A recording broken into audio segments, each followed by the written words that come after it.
one singular choice doesn't have to be the be all end all. Like, you're allowed to turn right, turn left, make a U-turn, like step on the gas. You are in charge of your career and you can make whatever choice it is that's best for you at that time. Welcome to the Game of Her Own podcast, a podcast about women who work in sports. I'm your host, Jahaan.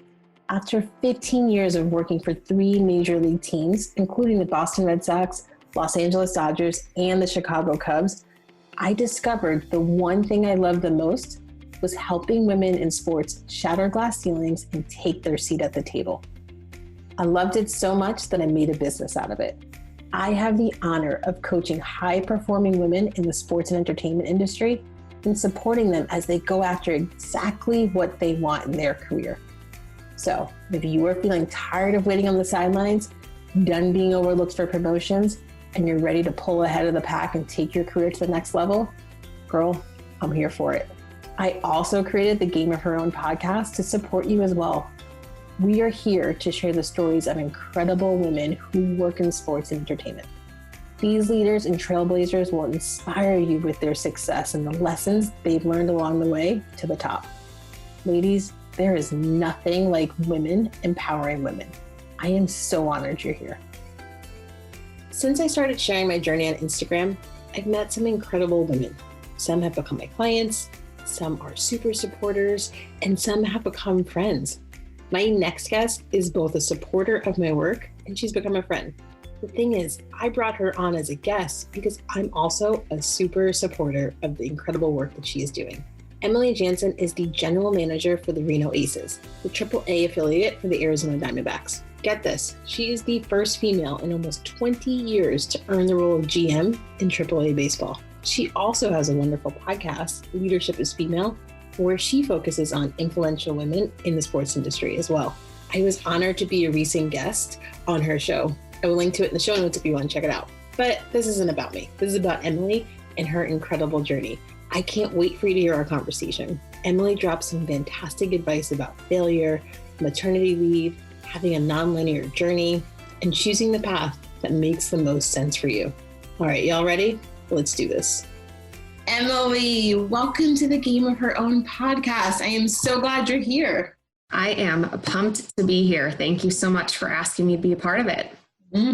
Of course. Okay. So I can't wait to dig into what you do because it's really, really cool. But I want to back up and take us back in time. And I'm actually really excited to hear this because I've always wondered, when did you first fall in love with sports? Oh boy. I think the minute I was born, but really I think I can point to, I remember this moment specifically. I was 5 years old and I have an older brother and he was playing baseball. And my mom was the team mom and she kept score for the team. And I sat next to her watching my brother's games and she taught me how to keep score on the baseball scorecard. And that was my first experience and my first love. And I can literally remember sitting at those little league fields on those wooden bleachers, watching my brother play, filling in the diamond when they scored a run with the pencil. That was it for me. And then I started playing sports myself. I played t-ball on the all boys team. I was in tumbling from a young age. In 3rd grade, I started soccer. And when I started playing soccer, that's really where my sports amateur career began. I played a lot of soccer between 3rd grade and starting out in college, traveling all over and had a ton of fun. Okay, so I think that's why we like each other, because we're both soccer players. Yes. That's so cool that your mom taught you how to score at 5 years old. Yeah. Come on. I mean, I still barely know what I'm doing, and I didn't learn until very late in life. That's amazing. I love it. My staff jokes that I'm going to be that 7-year-old woman, sitting in the stand on a afternoon with a beer and some peanuts in my scorebook, filling it out in my retirement years at a baseball game in Anywhere USA. And it's probably true. Yeah, I can definitely see that. Okay, share with everybody what you do now and who you do it for. Sure. So Currently, I am the general manager of the Reno Aces. We are the AAA affiliate of the Arizona Diamondbacks in Reno, Nevada. Okay, so you're a general manager. Tell everybody what you do, what your role looks like. So the title is really perfect because you generally manage everything for.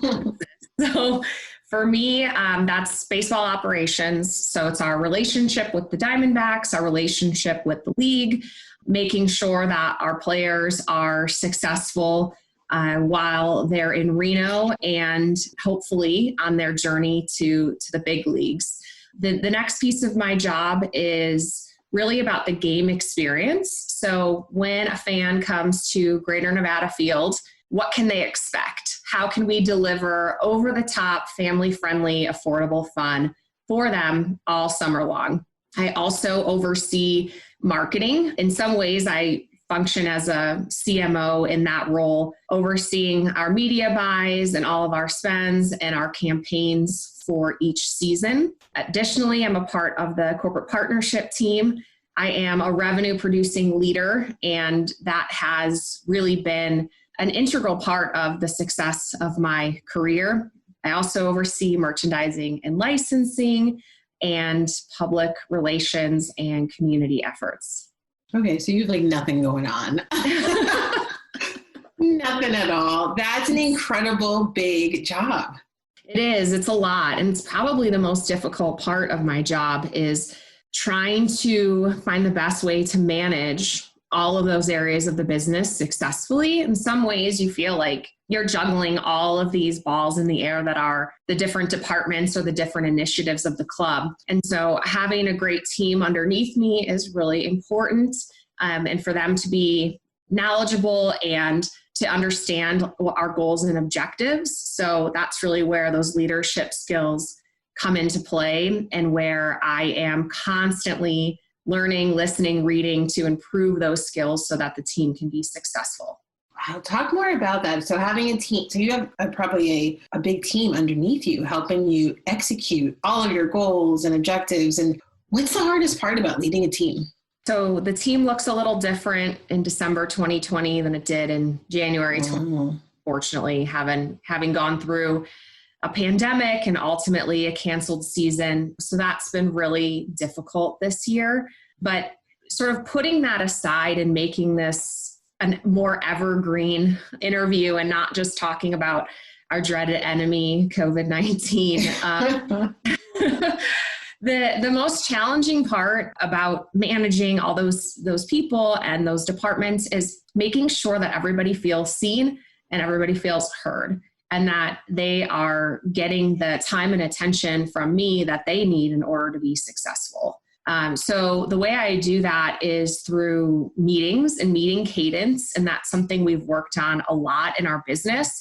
I've got one-on-ones with all of my direct reports, and then my direct reports have people who work underneath them. But it's important that twice a month I get together with those direct reports, and that meeting is really for them. And there's really sort of 4 questions that we talk about each time we meet. And those questions are: what updates do you have for me? What decisions do you need me to make? What progress have you made on your quarterly milestones?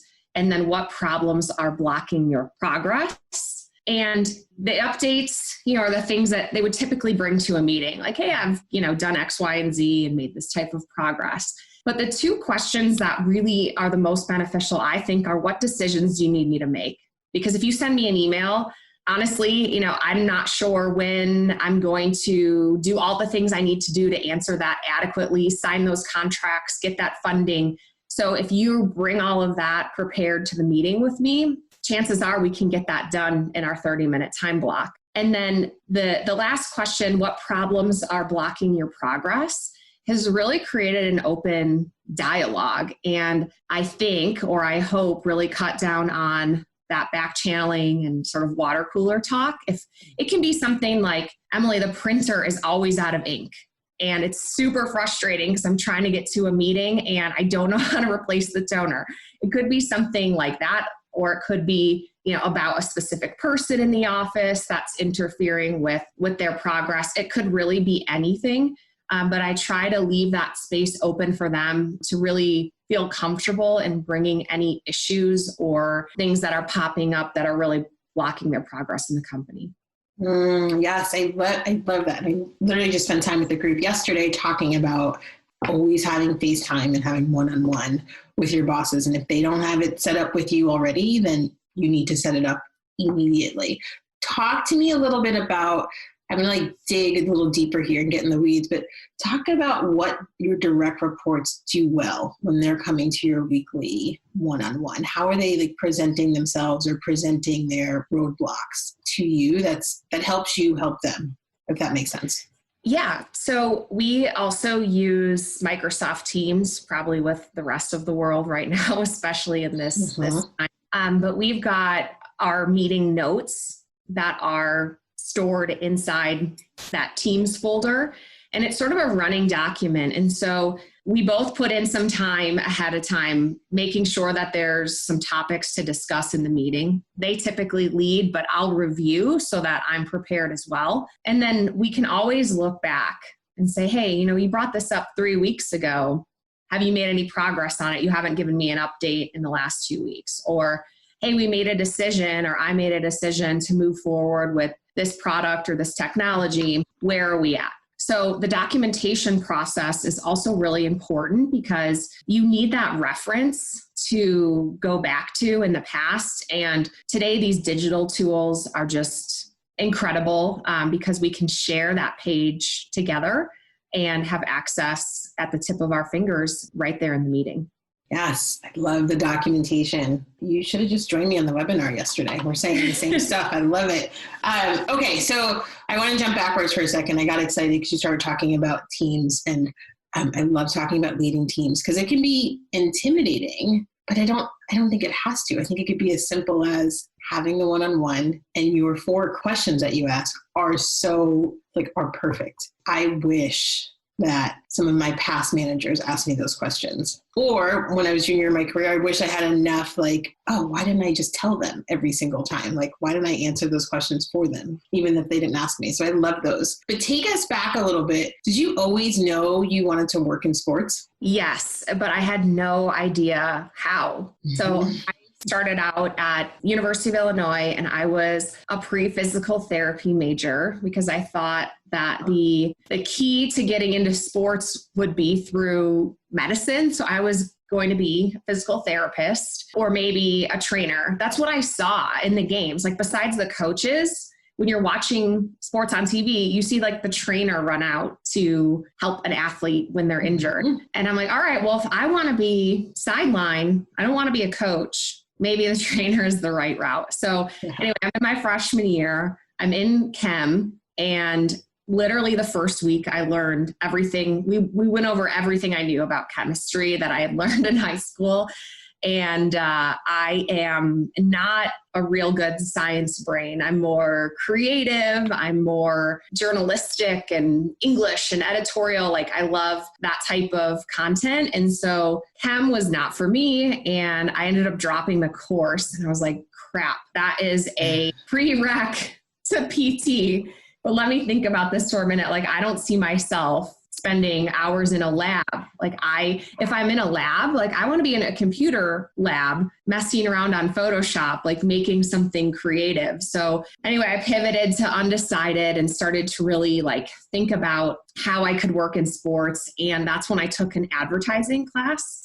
And it was a great professor. It was really creative. We studied ad campaigns, and I realized there was an opportunity to apply to the College of Communications at U of I and get into advertising. And so I started to work my tail off in order to be accepted into that college. And I got in and studied advertising, worked for a radio marketing group doing promotions. I worked for Universal Pictures as a campus liaison, promoting some of the movies that had come out. And I just kept thinking okay, agency life or sports front office, what does that look like? What does that look like? And a girl I knew from college, she was actually 2 years ahead of me. She was in my sorority, had gotten a job with the Chicago Bulls in ticket sales. And she told me, hey, there's this I got this internship, this great internship program, and then she got hired full-time afterwards and was working in group sales. You should really apply. You keep talking about wanting to work in sports. This is your chance. This is your foot in the door. So I applied, and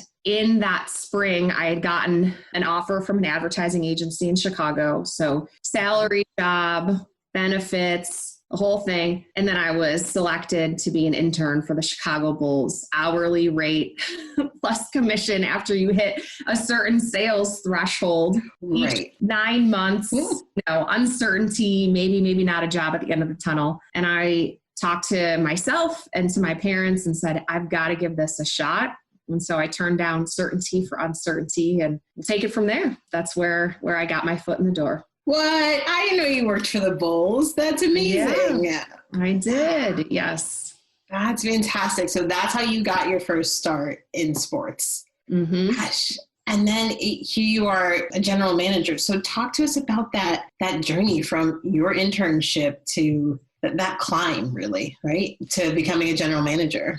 It was a very nonlinear path to my role today, and also a lot of hurdles, some failures, some twists, some turns. And so start back at the Bulls. I was a ticket sales intern. So we're selling season and group tickets, and 80 calls a day, pounding the phones. They release these leads lists. You call through it. To be honest, it's tedious. It's tedious work. It's challenging work to keep going day after day, doing that same thing over and over again, which was challenging for me because I got into sports because of the fact that when you get a little further in your career, there's a lot of variety. There's a lot of stuff that you get to do. You have the event experience, but when you're in a junior ticket sales role, like you're a really important and valued member of the company to do your specific job. Mm-hmm. So I did pretty well. I'm a competitive person. So if I wasn't going to be the top in sales numbers that week, I would at least try to make the most phone calls and lead the leaderboard. I ended up finishing first in group ticket sales at the end of the internship, but I didn't get the job. So that was my first experience with failure. The top two season ticket sellers were awarded AE positions in ticket sales. And man, was I devastated. I was so used to winning. I don't know. I came from town. I was a good athlete. Like I ended up doing really well in college. And to start out my professional career in big city of Chicago and fail, or what I saw was failure because I wasn't job was like, whoa, very challenging for me. But I got over it after a weekend and was like, all right, what's next? And I was really interested in what the charitable foundation of the Chicago Bulls were doing. I volunteered any chance I could get.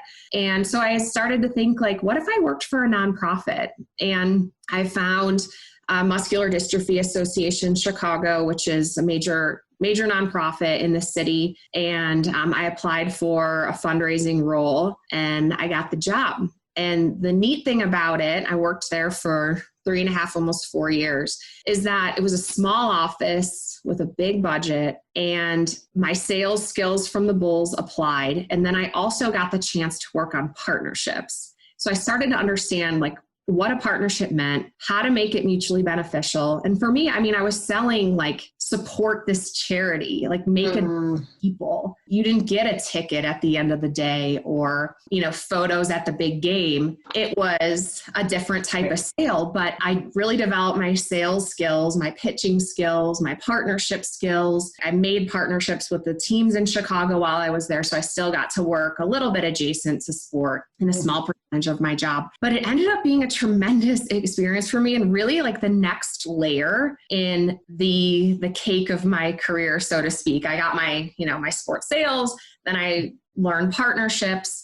And the next thing for me was really marketing. I was so interested in marketing. I had an advertising major. So I actually did my own thing for a couple of years. I had a marketing where I taught myself how to build websites. I taught myself like SEO and ad placement, and I built websites for college kids or high school kids who wanted to play sports in college and taught them how to write emails to coaches and how to track like their interest. And I did that for a few years and then landed in Reno. And wait a second, we can't just gloss over, like you're saying so much good stuff here. Okay, wait. So you started first of all, let's go back to the Bulls.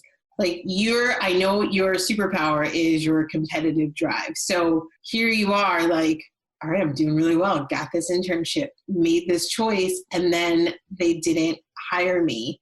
And you didn't if I'm hearing you right, you didn't let that crush you. You took a weekend and then you picked yourself back up.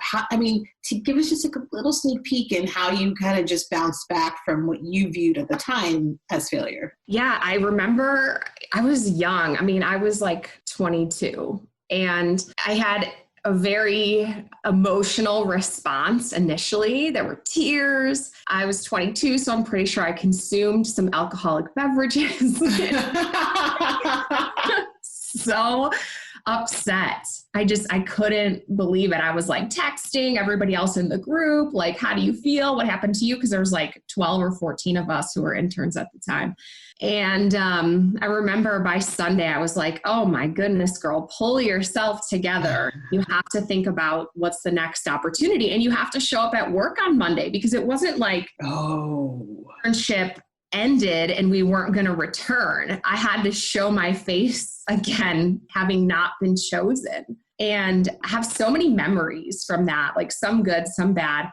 But ultimately, it was about picking myself back up and finding what's next. And so my focus shifted to finishing out really strong with the Bulls, which I had like a huge group event I was planning, and I wanted to finish strong, which has really been a theme in my career. Is anytime I've left a job, I've made sure that I have left like literally signing new deals out the door. So I had to wrap up that job and then also focus on what was next. And so it was a really hard time to balance going after the new gig and finishing what I had started. And I was fortunate enough to meet some great people and get some good connections and have some good interviews and get that next job right as the internship was finishing. So I didn't have a big gap in employment that would have probably fueled my anxiety too. Yeah.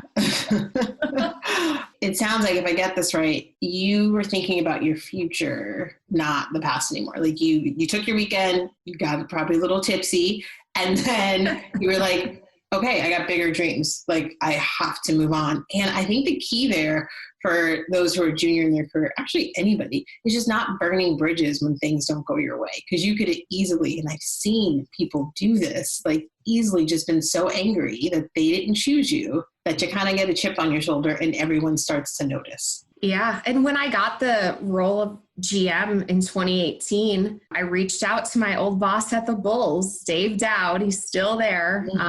From 2006 is when I left the organization, told him what I was up to, and he was thrilled for me, recalled a couple of things that I had done while I was with the team. It was pretty neat to still have that connection, not only with him, but then some of the other members that were in my internship class who we are still connected today. I love those relationships. I'm right there with you. Hey, it's Jahaan jumping in to share some exciting news for any of you who feel stuck, taken advantage of, and maybe even a little bit defeated moving your career forward. I'm putting together a small group of women who are ready to take their career to the next level with group coaching and accountability.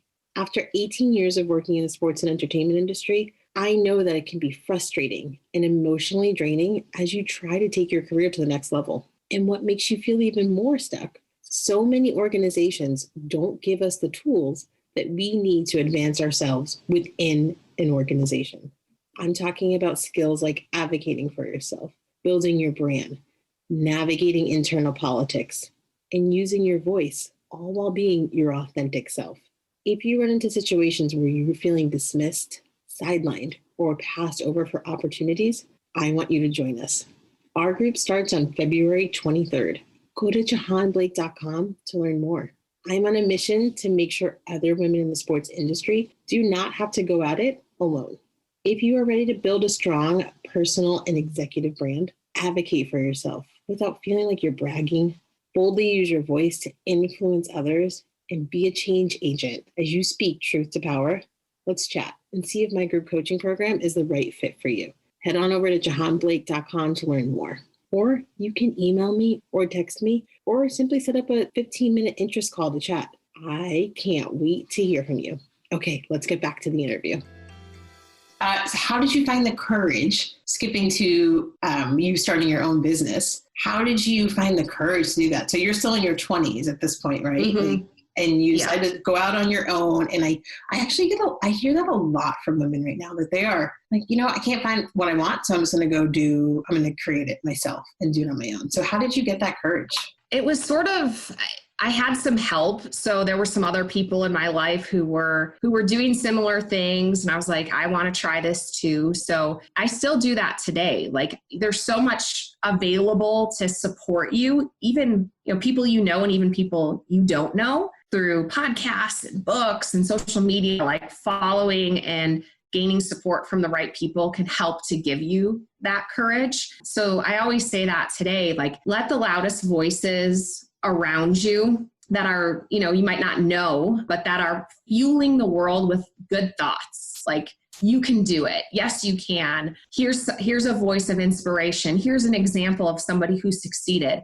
Like, let those voices be the loudest for you, and you'll start to pull courage just from the examples of other people's successes, rather than, sometimes this world can offer us up way too much bad news. And so I try to separate myself from that and really, really have those voices around me be those that are going to make me want to go for more. So that was definitely helpful at that point in my career. And it was great because I had to challenge myself. I had to teach myself a bunch of new things. But ultimately, after a couple of years, I really missed being a part of a larger team. And so that's when I decided to go back into working for somebody else. And I was still young, and I guess I'm still young today. There's so many choices you can make. And the one singular choice doesn't have to be the be all end all. Like, you're allowed to turn right, turn left, make a U-turn, step on the gas. You are in charge of your career, and you can make whatever choice it is that's best for you at that time.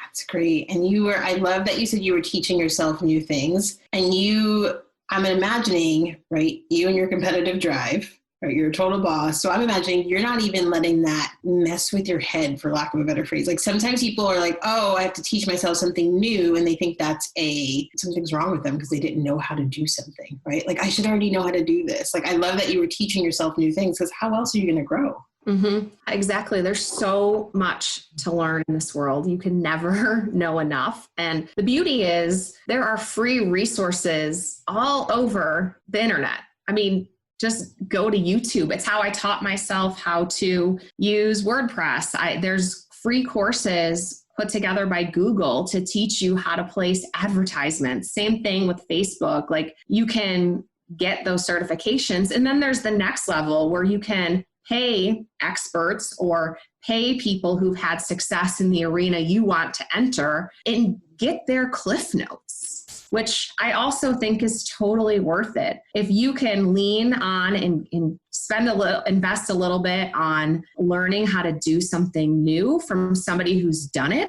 I am all in. Mm-hmm. Yes, I agree. So talk to me now. A lot of people are afraid to leave sports, especially right now in 2020. And some people have been forced to leave sports, but they're afraid to leave because they won't be able to get back in. So talk to us, what happened next? So I was told that when I left the Bulls and went to MDA, I was told, if you leave sports, there's a chance you'll never get back in. And I remember that moment. It's like a Polaroid in my brain.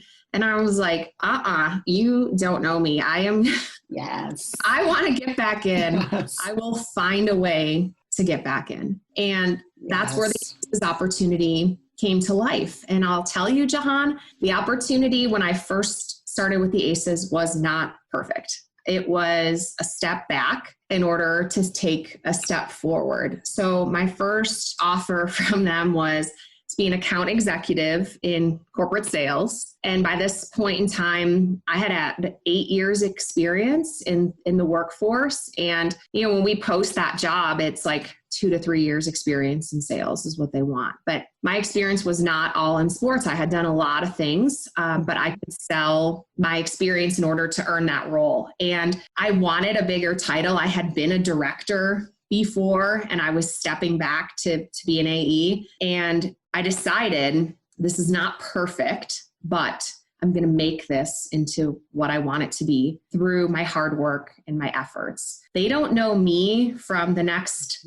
girl or guy that applies for this job. So it's up to me to get in the seat and really show them what I can do. I was the AE for a little bit less than a year, and I was promoted to manager, met my sales goal, and which was super high. And at the time, they weren't in a position where they were setting really specific trackable goals for this department because it was going through like a big transition. And so I was the first hire into like a new regime and hit my number. And then I was pregnant with my first child through my first season of baseball. My son was born in September. So I was like 9 months pregnant, stand wedges on the concourse on like our last home game. And I decided that for my maternity leave, I really didn't want to miss the off-season selling, because that September through December is really where you're sowing the seeds for the partnerships that are going to sign contracts at the turn of the year. And so this is not for everybody, but for me, I took 2 weeks off and then I worked from home for 20 hours a week on corporate sales exclusively. So I had a really rigid schedule for myself that included work and taking great care of my son. And it worked out beautifully. I had a plan with my boss that included my communication schedule with him at the end of every week, my outreach, my meeting set, my proposals in the queue. And I also leaned on the other members of my team to take meetings for me. So I would set meetings with a partner and then say, hey, like I had a baby 5 weeks ago, like I'm not going to attend this in person. Can you sub in for me? So one of my coworkers would go to the meeting, have the exploratory meeting, download me on the notes. I'd create the proposal, follow up with the prospect, talk through the different ideas over the phone. And then once I hit 6 weeks, I started to take some in-person meetings. I'd have somebody watch my son for an hour, literally like race in, meet with a prospect, grab him back, go back home, assess the deal. And 2 weeks later, I signed my first big partnership deal during my maternity leave. And keep going. Sorry. It was one of the proudest moments of my career. I was like, just so proud of myself that I was able to manage all of these things at one time. I was so proud of my little baby who was just along for the ride, and my teammates who helped me to cover with the in-person stuff when I physically couldn't be there. But I was grinding every day, working these prospects, doing the follow-up, creating the relationships, building that trust. And so I continued that success for another few weeks. And when I returned to work in January full time, I got called into my boss's office right away for a meeting that morning. And I was like, all right, what is this about? Is this like, welcome back? Is this, I have no prereq meeting. And I went in there and sat down, and the meeting was to give me a promotion and a raise, because they were so happy with the way that I performed, the trust that I gained, and the leadership that I had shown working from home during that time. It was a pretty great moment for me and for my family. That's such a fantastic story. And you're a model for women right now, right? So you did something that your approach was not the normal approach, right? And you had this goal and you figured out what works for you and your family. Mm-hmm. And obviously it worked, because day one, coming back from maternity leave, you got a promotion. Mm-hmm. I mean, I love this story. Like, we should just clip out this little part and you should send it to all women who are thinking about having children and are afraid of not being able to make it work. And I think the story it's not that you took 2 weeks and then went back, right? It's that you came up with an approach that worked just for you. And I love that story. Yeah, thanks. And I think it's another example of what communication can do in your office and among the people that you work with, and holding yourself accountable to the goals that you've set. My boss was like, I've been in the industry a long time. So there's been women who have had children, and you just never know what's going to happen. So as long as we can stay open in communication, if your plans change, we'll navigate that at the time. And I said, there's some things you can't control. What if my son wasn't healthy? My plan would have had to pivot, but fortunately for me, he was, and I was able to stay really dedicated to what I promised I would do, because I had the future in mind. I wasn't just living in today. I had set my goals to be something bigger, better, greater for the company. And I saw this as an opportunity to really prove what I could do. And it worked. And I'll tell you, I wasn't miserable. I was happy. I was happy to be both things, both mom and hardworking employee. I didn't feel like I needed to separate those two things. And then for me, the transition back into the office was a lot easier because I hadn't ever really fully disengaged, and, life went on, and my son has stayed involved in the Aces ever since. Now, you have 2 children, correct? I do. Yeah.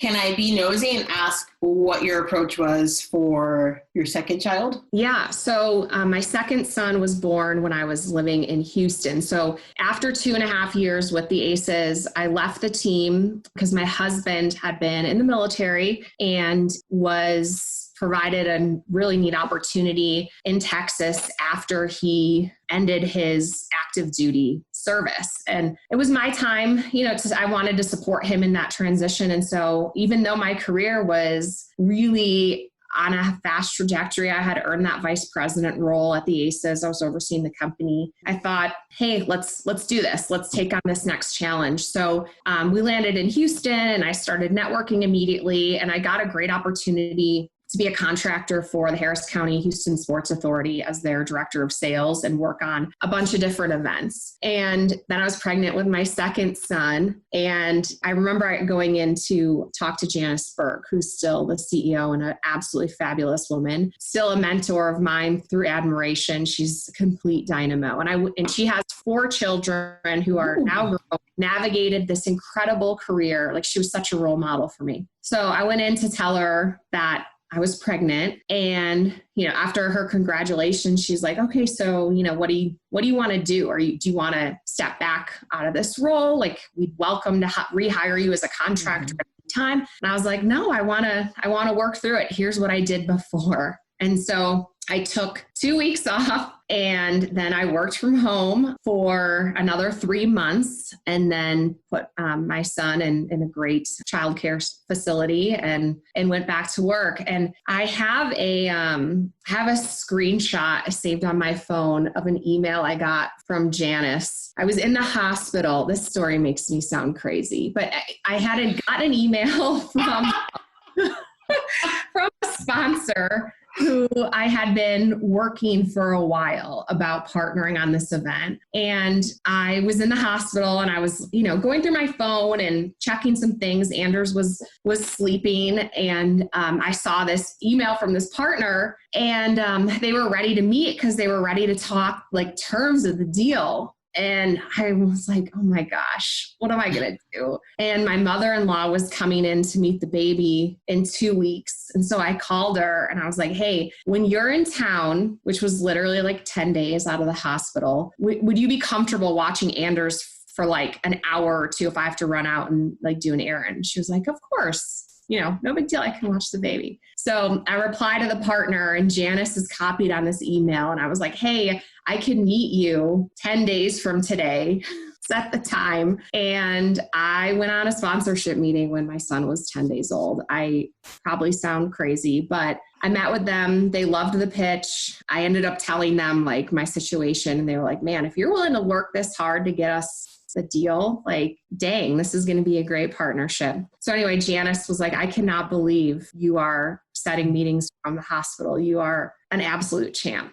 So I have that saved in my phone. But again, like, my approach is not for everybody, but it's what worked for me. It's what worked for my employers. It's what worked for my personality. And I feel good and I feel the best for my family and for my employer when I'm engaged. And so it worked out well. So I did the same sort of crazy scenario with Anders, and he's an awesome 3-year-old now. See, I think this story is inspiring for anyone who's listening who doesn't want to take a break and may feel shame or guilt around like, well, I feel like I'm supposed to take a break when I have a baby. Like, no, it's okay. Like, I have a really close friend. She just had a child and she's like, okay, I'm going to go back in a week. And I was like, I don't know. And she's a dentist. And I'm like, I don't know if you had a C-section. Can you go back in a week? But she's just like, I want to go back to work. And I was like, there's nothing wrong with that. Like, that's what you like to do and you want to do both, and however you want to do it, it's okay. And so I love that you shared this story in all these details. So thank you. Yeah, you're welcome. And you shouldn't feel shame for your choices. There's enough guilt around mom universe. Like, sometimes it feels like you can't do anything right.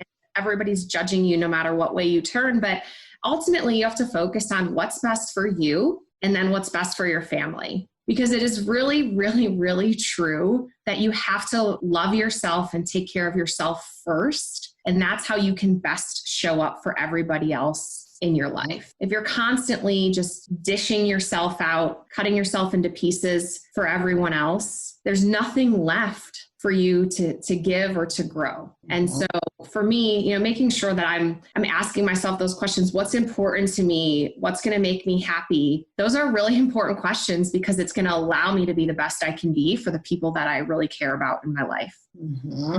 Yes. And you worked at great organizations during this time, it sounds like, right? And you didn't choose the 2 weeks because you felt the pressure or you felt like you were going to lose your job. You did it because you really, truly are passionate about what you do and you wanted to do it. Yeah. Yeah. And it was my plan and it was what I wanted to do. There was nothing laid out for me that I specifically had to undertake. It was my decision and my push to make it come to life. All right. So now let's switch gears. You're in your role now as general manager. I love hearing what you say about the last time there was a female in the role that you're in now. So just tell us a little bit about that. Yeah. So when I was hired in May of 2018, I was first female to earn the role of general manager in AAA baseball in nearly 20 years. And when I took the role, I knew that statistic, but I thought, I earned this job because of what I can do. I wasn't sure if I was a fan of first female GM as part of the headline until I got to baseball winter meetings in December of 2018. So it's like, 6 months later. And I had the chance to speak to the women in baseball at this great event that they put on at the winter meetings, and took the stage in front of 300 plus women, which, first of all, that was amazing that many women were in the room that were sent to Las Vegas to be a part of winter meetings from all over the country. And I got the chance to tell my story. I talked about some similar things, my nonlinear path to the role, my maternity leave, my management style, leadership. And it was so much fun. And just seeing their faces and like engaging with these women. And I got off the stage and this line formed to like just say hello to me and, exchange information. And one woman after another said, I didn't know it was possible to earn the role of general manager as a woman until I saw you. And I was taken aback. I mean, I was sort of like on my heels with that comment. I'm like, what do you mean you didn't know? Like, you can do anything you set your mind to. But it was a really consistent rhetoric. And that's when I also remembered the quote by Marian Wright Edelman that you can't be what you can't see. And I thought, wow, that is really, really true. And so at that point, I really started to lean into who I was and the role I had and the example that I could be for other women on just what they can achieve. And it's been a lot of fun to inspire and lead women to the roles that they have earned and should possess in sports organizations. Drop the mic, walk out. I love that story. That's fantastic. Okay. Are you ready to have a little fun? Sure. All right. I always build this up and I have to stop doing that because maybe not everyone finds this fun, but we're going to do rapid fire questions. Say the first thing that comes to your mind. All right. Are you ready? Yeah. You guys can't see her face. I don't know if she's ready. I'm like, pizza. I don't know. All right. Here we do ask about food. Okay. What is your favorite sports moment? The first thing that popped into my head, Women's World Cup, Brandi Chastain, the jersey tear off, the Nike sports bra, like putting women on the map. I love that moment. I will never forget it. What is something people always get wrong about you? Always get wrong about me. There's two ways to take this. One is my height. So I'm actually only like 5'3.5", but I always wear heels. So everyone thinks I'm 5'6" or taller. So that's one. But then the other is my role has been mistaken more times than I can count. I've been in meetings with male colleagues who report to me and watch the people look at them when we enter the room instead of at me and start to make assumptions about like who might be the leader in the room. And one of the ways that I've learned to address that is a really strong introduction. So either with my business card or a great handshake, but telling them my name and my title and giving them my business card to make it really clear from the beginning so nobody gets in an uncomfortable situation where they're making the wrong assumptions. As I start to show up as a leader in the room, it becomes a little bit more clear like what my role is. But, people have innate biases and sometimes they're not meant to harm anybody. It's just what they think. And so I try to do my best to make myself comfortable, my staff comfortable, and that guest comfortable, that this is who I am and this is what I do. So we can start off on the right foot. That was really good. These are rapid fire questions, but I liked that little side combo. Thank you. I had two things in my head. I had to say them. No, yes, I'm glad you did. See, you did it. You did what works for you. That's a theme here. All right. What is one food you wouldn't want to give up? Pizza. I mean, I said that when you said rapid fire question. I didn't ask you anything. You're like pizza. Yeah. Now I think I'm going to go get pizza after this. Okay. Are you a morning person or a night person? Night. Favorite holiday? Christmas. I'm really interested in this next question. What job would you be absolutely horrible in? What job would I be horrible? A nurse. Oh, I'd be a terrible nurse. I think nurses are angels on earth and I could not do that job. Is it like the blood or is it just, yeah, me too. Yes. Same. Mm-hmm. Yep. Okay. What product would you seriously stockpile if you heard they were going out of business? So many, Jahaan. Mascara, coffee, iPhones. I don't know how we were not friends before this. Like you have all the same answers and everything. Okay. What is your favorite app? My favorite app. I love Canva. It's like my new discovery. I love that app. It's so fun. Yeah. Did you just recently discover it? Probably like 6 months ago. It's like a little pocket graphic designer. It's incredible. Yes. I'm going to link to it in the show notes. I found Canva maybe last year. I mean, you can go down a hole too. Oh, yeah. Careful with it. Okay. Twitter, Facebook, or Instagram? Instagram. Who is your biggest inspiration in life? I probably have to say my husband.